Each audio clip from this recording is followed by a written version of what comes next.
Hey, you know what? We're going to ask Dr. Phil on the way to the stage. Yeah. Dr. Phil, we have to show you something. Okay. Okay. Apparently, two guests, Joni and Helen, got into a fight because Helen put drinks on her credit card she couldn't pay for after getting some dinner, and she expected Joni to pay for it. That's right there. Got her by the ear. Yeah. She just grabbed her wig. Yes! Oh no. That's So, out of control. Somebody's going to get hurt. yeah. Today on an all-new Dr. Phil. My mom is addicted to painkillers. She throws herself down the stairs so she can get pain pills. Oh, absolutely. You don't understand the daily pain. You're not there. A desperate family. You yanked the hair off her head in anger. A startling intervention. You made 25 sandwiches out of tomatoes and A1 sauce. I don't remember that. You're going to get soda for the children. You poured it in their shoes. Today's going to be a changing day in your life. You've never had anybody working harder to bring you to the threshold of change than right now.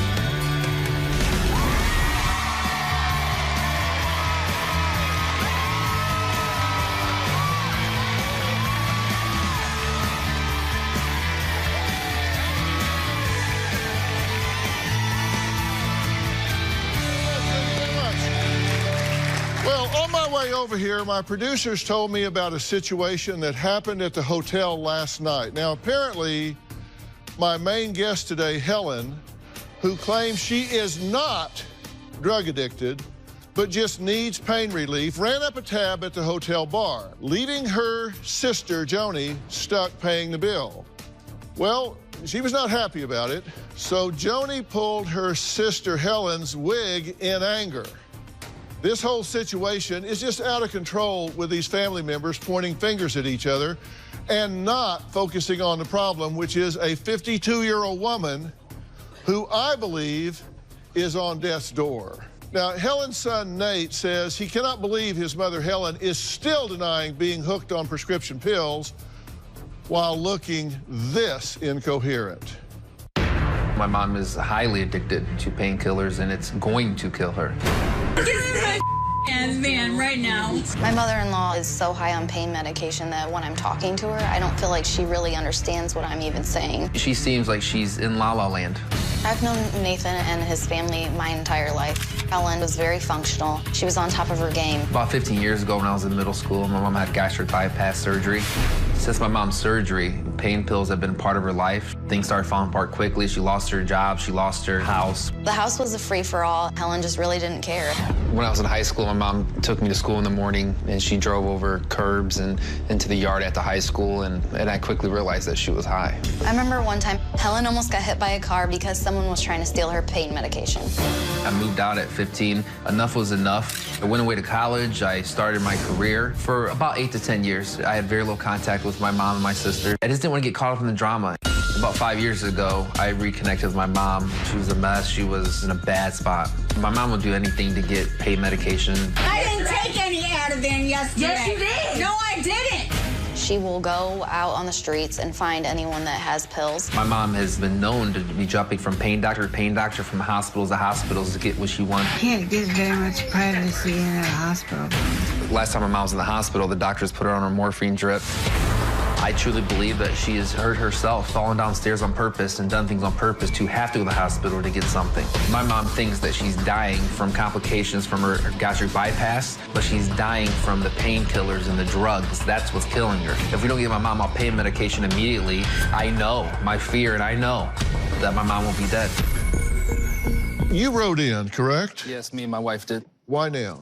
Because one of our family members was struck by a car, and we were at the hospital to be there for him, and my mom showed up very high, and it's probably one of the worst times I've ever seen her. What does she say about it when you talk to her about it? You know, she denies it. She blames everything on her medical conditions and that she's in pain, and it's a medical problem. It's the doctors that is the reason why she's not the mom she used to be. Have you just called her out on it? Have you refused to support her in any way in getting these drugs, doing these things? Yes, I've done that my whole life. When I moved out at 15, I separated myself from my family completely. I just couldn't take to accept those behaviors. You say your sisters, Alex and Demetria, are not doing enough to get your mom the help to get off these pills. My sister Alex was supporting me 100% at that time. Demetria was not. Demetria was being nasty to us, telling my mom she didn't need to go to rehab. She didn't need to do the things that I said that she needs to do. Did you realize that she is actually harming herself so she can get pain pills? In 2010, she throws herself down the stairs so she has injuries so she can present herself to an ER. In 2011, she started befriending addicts at AA to get pills. 2011 through 2016, she's in the hospital a lot, so she's getting them that way 20 to 30 times a year. Could be more. She stole $40 from you, which she's using to buy pills. Yep. That's not my mom. My mom taught me, none of these pictures in here, my mom taught me a lot. But you see her wasting away. Yeah. Does that hurt you? Yeah. My mom was a hardworking woman. I remember seeing her get up every morning early, get dressed, professional, look good, ready to go. She took care of an addict for years. She took care of an addict for a long time. And then when she left him finally, because us kids were just gone, she turned her page in life and thought that she could go out and stuff and have a good time, and she just lost it, man. And then she had a gastric bypass because she wanted to lose weight and be at 25 again. And she tried to live that life, and she lost it. And I lost my mom since that day. Eventually, she's going to come out here today, and I need to know what my resources are. Are you willing to stand your ground and do what it takes to get her to turn this corner? Firm. Because she is a master at deflection, and you can't take the bait. It won't happen. All right, well, Nate's sisters, Alex and Demetria, are here, and they're going to explain why they agree their mom needs help, but they're offended by their brother's approach. I want to know why. And later, we're going to meet their mom, Helen, who insists she is not a drug addict. We'll be right back.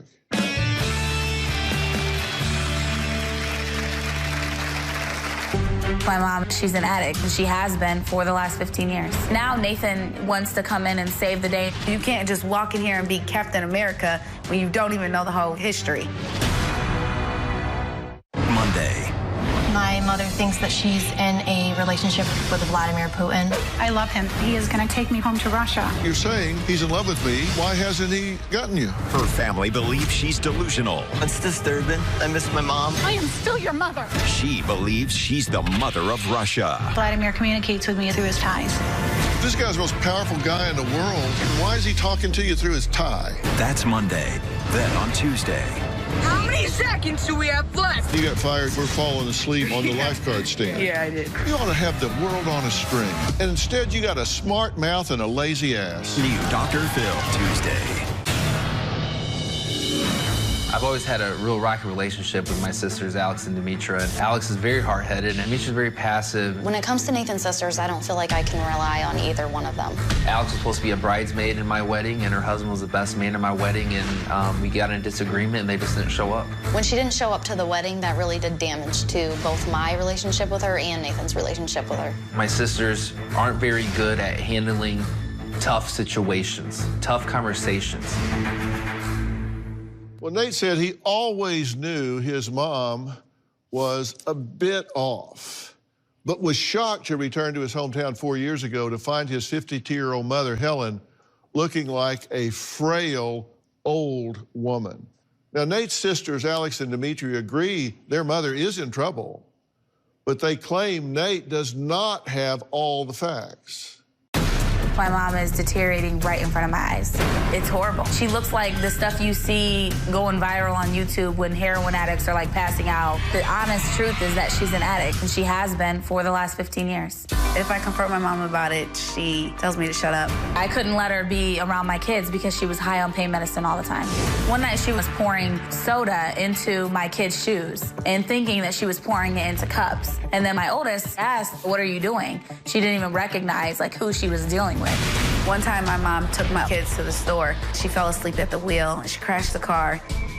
There was gasoline leaking from the car. She could have killed them all.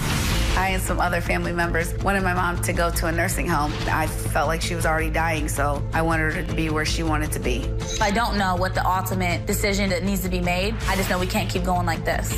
If you ask my brother Nathan, he knows what she needs to be doing. Nathan is arrogant and hard to deal with at times. For 10 years, Nathan wanted nothing to do with her addiction or her illnesses. Now Nathan wants to come in and save the day and save his mom. He desperately wants to get the family back together. He has this image of us 15 years ago before my mom got addicted and thinks that we can get back there. You can't just walk in here and be Captain America when you don't even know the whole history. I'm wondering what the agenda is here. You guys seem to have some angst about him going away while you guys are there fighting the day-to-day in the trenches battle. And it's like the prodigal son returns and takes a completely different approach when he's been gone for 6 years. What are your feelings about that? The only thing that Nathan and I agree on is the help that my mom needs. That's the only thing we agree on. To say that myself or my sister have allowed this condition is insane. My issue with Nathan is he's never been there to be supportive for me. I have 7 kids, and when I call him, Nathan, can you do the hospital run this time? Mom's in the hospital, can you come? No, I can't do this. I have to work in the morning. Can you pick Mom up? Can you do this? No, I can't do it. And I'm not meaning to attack him, but this is just the honest truth. It hurts, because it's you can't sit here and say that I've allowed Mom's condition. That's insane. I want to make sure it's clear. I never said that Alex allowed these conditions or Demetra allowed the conditions. Demetra was talking to my mom every day, and my grandparents every day, and my Aunt Joni every day, because she lives closer than the kids, she gets more help from them. So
Swear I won't forget this, why do I regret this? In my mind reckless, thoughts are feeling endless. Sitting up, I'm breathless, anxiety's infectious. I feel so defenseless, betrayed and embarrassed. I hate being open, I hate being broken. I feel like an ocean filled up with emotion. Anger ain't a potion, rub it on like lotion. I can feel it soaking, reopen, the scars have awoken. I can't move on till I let go. I feel so lost, never at home. Need to be strong, every breath hold. Cause I can't move on till I let go. I can't move on till I let go. I feel so lost, never at home. Need to be strong, every breath hold. Cause I can't move on till I let go.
she wasn't bringing the solution to the table that worked because there were too many emotions involved. When it comes to Alex supported me getting my mom to rehab and so forth. When I came in like Captain America, I came in because the solution needed to be a tough one, and nobody else would do it. You say, and I quote, he's an ass and a hypocrite. What do you mean? Nathan, he's never really been family-oriented at all. And he's very hard to talk to. The nursing home thing that he's talking about, yes, I agreed. I said, okay, Mom, this is the deal. You don't want to go to the medical university they wanted them to go to? So that's fine. Don't go. Go to the nursing home, let them... And she got kicked out for the second time. No. She was taking drugs into that nurse. She treats nursing homes like a hotel. Let me explain this. Because a nursing home gives her prescriptions on a timeline. Okay, let me finish. Let me finish. And then she gets... Hold on. Then she gets pills. She gets pills from the street. So she puts them in between those. No. It's a hotel. So she went to the nursing home, and every time she would leave the nursing home, they would send her meds. I didn't know this until my son was in an incident, and they... It's bigger than that. And then, hold on, and then she OD'd, and she had to get Narcan from the hospital. The nursing home told us that they wouldn't take her. So let me, I want to put one piece in there. So I told her that if she did not do, if this didn't work at the nursing home, then she would have to do it the hard way. But you missed a piece in there. When she came there to see him, Aunt Joni stopped. Before she came here, Aunt Joni stopped at a drug dealer's house. I didn't know that. I'm explaining, because I did my research, I did a lot of investigation. She stopped at this house, and I spoke to these people at the house. Mom stopped there to get more pills.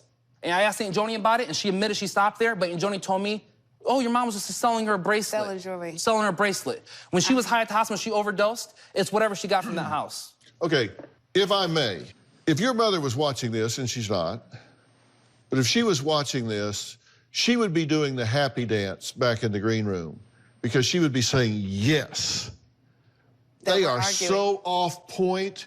They are fighting with each other, and when they're fighting with each other, they ain't talking about me. Yeah. So if I can get them divided and conquered, I'm gonna skate this bitch like you wouldn't believe. Yeah, and she's done that our whole life. That is exactly exactly what she would be thinking, because let me tell you, this may be a whole other conversation, and I'm happy to have it with you on another day. But we're either here to talk about family dynamics and who said what to who, or we're here to save your mother's life, not both. We have to put these differences aside. The house is on fire. This is not the time to debate how it got on fire. This is the time to put the fire out. Everybody has to be in the bucket brigade. You cannot be fighting amongst yourselves. And if you do, I'd rather you not be here at all. All right, Nate insists he is the only one in the family determined to get his mother clean. He even holds his 62-year-old Aunt Joni accountable for being part of the problem. Maybe she is. And if she is, then she doesn't need to be out here. But we're going to find out next, because I'm going to talk to her. We'll be right back.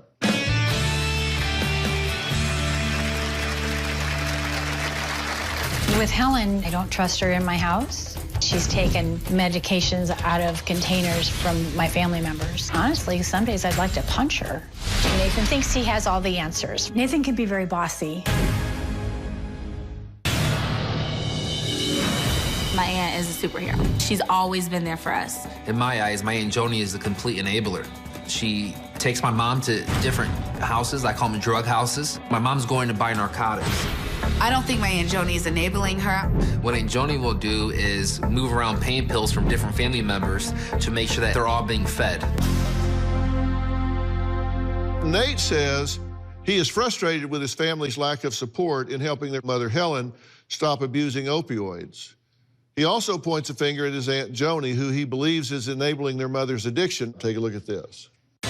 I'm concerned for Helen because I want her to have a long life. At the moment, her medications are kept in a lockbox. They're only given to her at prescribed times. She crushes the pills and liquefies them, and that's what she's supposed to do. The problem is she takes the morphine and then she'll take something else. Then she's kind of stupid for a while. With Helen, I don't trust her in my house. She's taken medications out of containers from my family members. One time, Helen said that she had pancreatic cancer. People gave her money so that she could take care of what she needed. It was an absolute big, fat lie. You want me to help you off that chair? Leave me alone. Honestly, some days I'd like to punch her. Nathan thinks he can fix everything, but he can't always, and sometimes he's monster. If you want to say that I'm an enabler, well, maybe I am, but I'm the person that's there all the time. When it comes to Nathan, he thinks he has all the answers. Nathan can be very bossy. He thinks if he slams his hand on the table and says, we're going to fix this thing, it's just going to happen like magic. Do you enable this woman? I don't give her drugs. I don't say, here you go, Helen, go get high. You don't have to do that. If she asks me to take her someplace, I take her. You said that you actually believe when she says she has these illnesses. I've never been told otherwise. You can't tell me that a woman that goes to the hospital 20 or 30 times a year, throws herself down the stairs, that it doesn't occur to you that she's manipulative. No, you can't. I'm talking to you, and I'm trying to get, I haven't gotten a straight answer out of you yet. Okay. I get a phone call, Helen needs to go to the hospital. I just go and pick her up and take her. If I get a phone call and she needs to go get her nails done, I take her to get them done. Okay. And she says, oh, I sold some jewelry to this woman, I need to go pick up my money. That's where you think I took her to get drugs. And I didn't know that. You know the house. You know the people in there. It's an apartment building. What do I know? Okay, listen, if I need your help, I know right where you are, and I'm going to come right to you. Are you telling me you don't know that when she's pawning jewelry and you're taking her to a drug house, you don't know that that's a drug house and you don't know she's getting drugs? And if you don't know, that's okay, tell me. Because if you're that naive, then I'm gonna excuse you from this and I'm gonna let you off the hook here because I can't have you here if you're gonna buy her. But understand, I didn't take her to a drug house. I took her to a high-rise apartment building for senior citizens. She said she sold jewelry that she made. How could you not know? How would I know that somebody in the high-rise senior citizens apartment building was selling drugs? Because she's a deeply entrenched addict and she has one agenda in her life, and that is to get to the next high. Okay, but it doesn't look like a drug house. Quite honestly, I've never heard of that happening. You were frustrated enough with her last night that you yanked the hair off her head. Yeah, I was. She spent my car payment money. On? Liquor. I told her the night before, you can't drink. They're not going to pay for this. You don't have the money to pay for it, and I'm not going to pay for it. Well, guess what? I paid for it. Because there's no choice. What do you mean there's no choice? I could let her go to jail. There you go. What is my message? What are you hearing me say? Stop letting her do things. Stop enabling her is what he's saying. I get that. I get that. So you just say you do enable her. Okay, but when I got there last night, they weren't going to let her go until somebody paid the bill. So I paid the bill. And Joni, we talked about this. You're her sister. I know. You have enabled her, and you admitted to it. Just say it. Okay. It's okay. All right. So you enable her. All right, I enable her. Okay. If you do things that make it possible for her to continue on this drug course, you're helping her kill herself. She's committing suicide. Mm-hmm. Slowly and surely. She's going to have to get off of these pain pills. That's going to require medical supervision. I know that. It's not your job to titrate her off of these things. It's not your job to decide what's legitimate and what's not. It's your job to say, I'm not going to be part of your drug behavior. That's all you got to do is say no. I got it. Okay. Helen has told our producers she is here today to get help for her medical issues, and she is not drug addicted. Well, we all on board here? We're locked in. Yes. We're going to meet Mom next.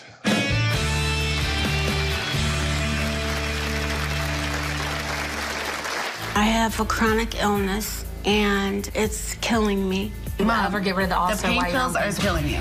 And I tell people that I'm in constant pain. Quite often, they don't believe me. You don't understand. You don't understand the daily regimen of pain that I go through. Mom, yes, no, I do. you don't. Yes, I do. You're not there. When my mom is on pain medication, she is a walking zombie. Once my mom accused me of stealing her pain medication, and her caseworker called me, believed my mom, threatened me of calling the sheriff, which would ruin my career. A few months ago, a family member was hit by a car and was in the hospital in ICU, and we all rushed to the hospital. My mom came to the hospital. She was completely high to where she couldn't stand up. She had food all over her. Eyes were rolled in the back of her head. She was high as a kite. When I took her back to the nursing home, they refused to accept her. They made my aunt take her to the emergency room where they had to administer Narcan because she had actually overdosed herself. Every time my phone rings, I fear that I'm getting a phone call saying that my mom has passed away. Well, we're talking to siblings Nate, Demetra, and Alex. They all agree on one thing. They haven't had the most solid foundation growing up. This may be the reason why they're having a difficult time now agreeing on how to support each other and their mom. Now, Helen has an opioid addiction issue. Take a look at Mom.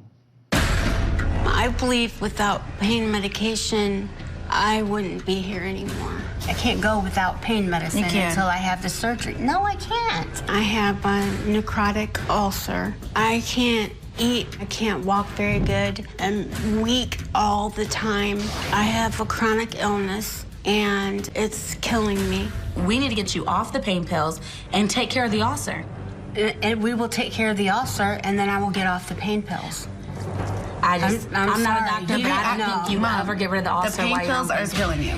When I tell people that I'm in constant pain, quite often they don't believe me. You don't understand. You don't understand the daily regimen of pain that I go through. Mom, yes, no, I do. you don't. Yes, I do. You're not there.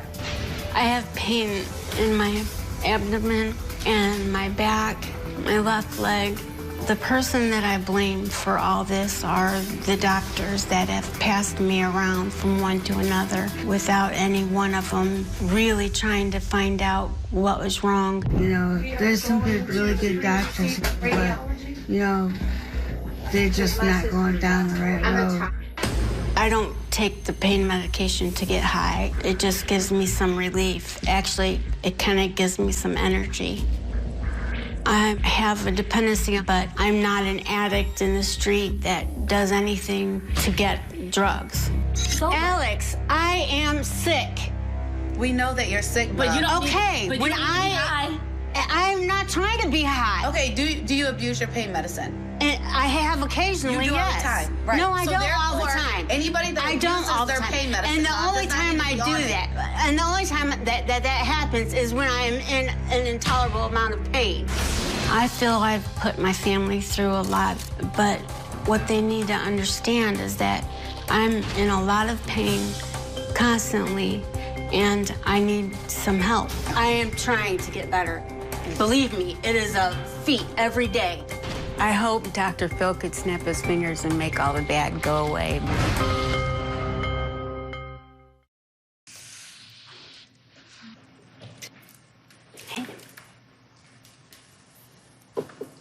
How are you doing today? I'm struggling. What are you struggling with? I ran out of my pain medicine, and I'm just sick. Are you in withdrawal? Yeah. Uh-huh. And when was the last time you took a pain med? Yesterday. Today? No, I didn't. 2 o'clock this morning, 4 o'clock this morning? I didn't take an opioid today. It's okay, not, it was that the same pill. It was tramadol. You came in there and said you needed it. Yes, You I kept did. us up all night, ringing our doorbell to get pain pills. I'm sorry. How long have you been on opioids? 5 or 6 years. Right. You understand opioids are not designed for long-term use, right? Yeah. If I don't take pain medicine, then, I mean, sometimes the pain is so unimaginable. This is an auto-exacerbating syndrome. The more you take, the sicker you get, the sicker you get, the more you take, the more you take, the sicker you get, the sicker you get, the more you take, the more you take, the sicker you get. Right. But you've actually crashed the car, right? While you were high. No, I wasn't. I dropped my cell phone and reached down for it. And That's a lie, Helen. You fell asleep at the wheel. You had 2 kids in the car with you. She Oh, you fell asleep. yes, I forgot about that one. I remember. There's that other time. time. Yeah, that one. I remember. I remember now. Well, let's look at some behaviors going back further than 5 years, actually. In '96, you pulled your hair out, lied, and said you had cancer. And I thought I did. Yeah. So why'd you pull your hair out? I didn't pull my hair out. You did. You said you were going to chemo, and to prove that you were going to chemo, you pulled your hair out. And when you told me who your doctor was, I called that doctor's office, and they said, I don't know who that is. I don't lie. Okay, I'm here. not lying. Okay, don't, here, talk to me. Talk to me.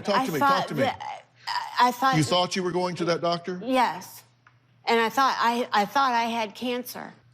And you pulled your hair out so you looked like you were in chemotherapy. No, my hair was falling out.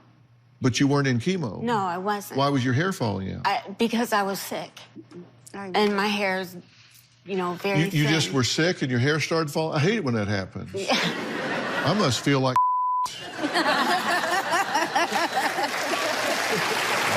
If you believe what you're telling me, then you're in worse trouble than I thought. Okay, in 2008, you were making sandwiches for the children. You made 25 sandwiches out of tomatoes and A1 sauce. I don't remember that. You OD'd while babysitting Alex's kids. Then you're going to get soda for the children. You poured it in their shoes. I don't remember that or anything. Mom, that happened not even 2 years ago. It's why I made you move out of my house. No, I don't remember that. The fact that you don't remember that you were that absent, does that tell you that you're out of control of these narcotics? Absolutely. I absolutely have issues. And you don't have issues, you are a drug addict. And no, I'm not an addict like that. I am addicted to pain medicine. Addicted. Addict. And I mean, if you want to call it, I'm addicted to the pain medicine. Then you're a drug addict. Okay. And you know what I believe? I believe that you started taking these pills for a legitimate reason. But what people didn't know about opioids is if you fill that prescription one time, your chance of being addicted at the 1 year mark is 12.5%. If you fill that prescription at the 30-day mark, your chance of being addicted at 1 year is 33%. That's horrible. You got caught up in the opioid addiction. Yeah. And once it gets a grip on you, it's terrible. Yes, it is. And you have been victimized by this. Yes. It doesn't make you a bad person. It just means that you are in a chemical straitjacket that is robbing you of your life and your family. Yep. And I don't intend to let that continue to happen. Okay, that's what I'm hoping. We'll be right back.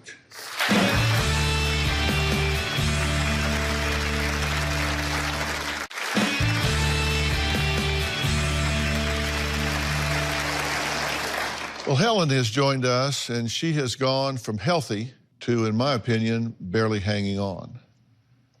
I want to introduce someone now that is very important to this conversation. This is Dr. Gerald Sachs.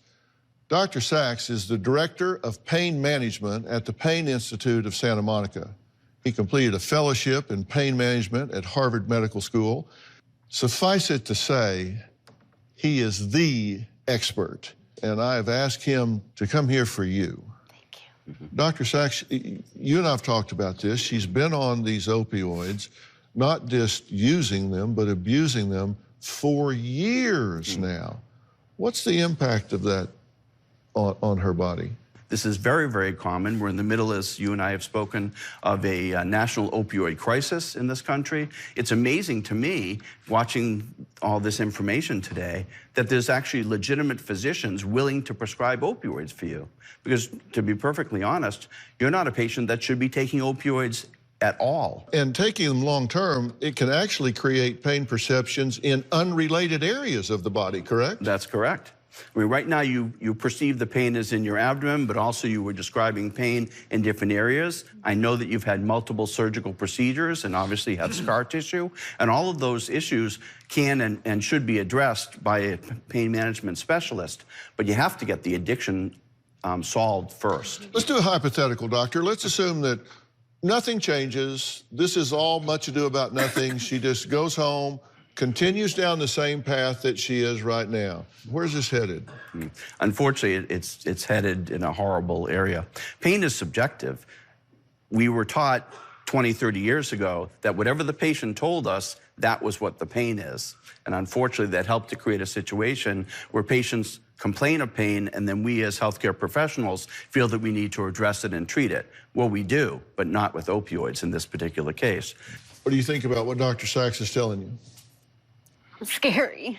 Mm-hmm. I don't like being like this. This is not fun. You know, this is not a game. And I would love to be off the pain medicine and not have to worry about it. It's horrible. And the fear of getting back in pain is horrible. Well, I've got a really hard question for you, and it really involves the catch-22 that you find yourself in. There are very few times in our life that we make life or death decisions, but you're going to have one to make.